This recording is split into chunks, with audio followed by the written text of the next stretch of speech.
But Coach Vann just got a win over the Kaiser Tigers from Northern Guilford Nighthawks. Coach, first of all, tell us about your team's effort today. Talk about the team effort overall and the good job you guys did to get this win. I know it's a good victory for you. Any win is a good win, but a shutout, 32-0, very good. Talk about how good your guys did and what they did well today. Well, the effort was good, all considering, because we did not have a good practice on Monday, but we came back focused yesterday. And like I told the guys, last year this team, they beat us 48-6. So some of the 7th graders don't remember that loss, but a lot of our 8th graders did. So like I told them, at the end of the day, it wasn't really about payback, but it was more or less like we didn't forget, and we're a different team. So that's been the whole mentality since the summer when we was having summer workouts. Only thing we've always talked about is just win. And like I tell our kids, when we say win, it's not just about winning on the football field, it's about winning in life. Everything's a competition, whether it's on the football field or it's in the classroom or it's in life for a job, or everything is competition. So we just try to bring like a different mentality. Last year we won 1 game.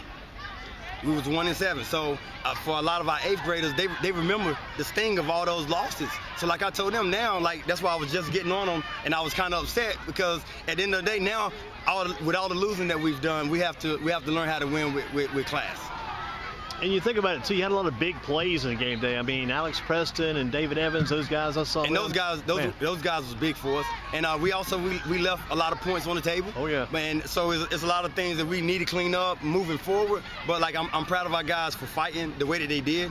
And at the end of the day, we know we have stuff we need to work on. But to be 3-0 from where we came from, I'm just glad that our guys have believed in not just me, but all our other coaches as well when we've been preaching to them. Because this started back in June when we started summer workouts.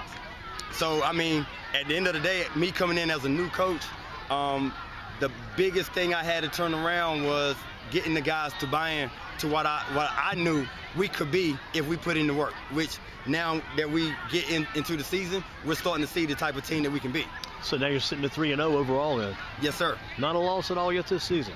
That's not bad at all, Coach. But it can change real quick. Like the one thing that I did tell our guys yesterday is if you watch enough football on Saturdays and Sundays, good teams lose every week.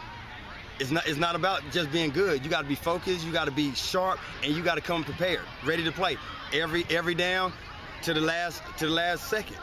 Well, I remember a couple years ago, Coach Chase Cochran had this team going. They went unbeaten that year, and they had guys like Jackson Kemp, who's now with the varsity team, Mari Akers, and tons of guys, Chance Cruz, all those guys were playing well. So it can be done. That's the challenge, trying to match what that team did and even be a little bit better than what that team was a couple years ago. Yeah, but at the end of the day, we're our own team. Oh, yeah. It's a different year. Congrats to what they did. And that's something that at the end of the day, when we look back at the end of the season and we sit back, and if we happen to be undefeated, then that's fine. But if not, I mean, the last 2 years we've won 1 game.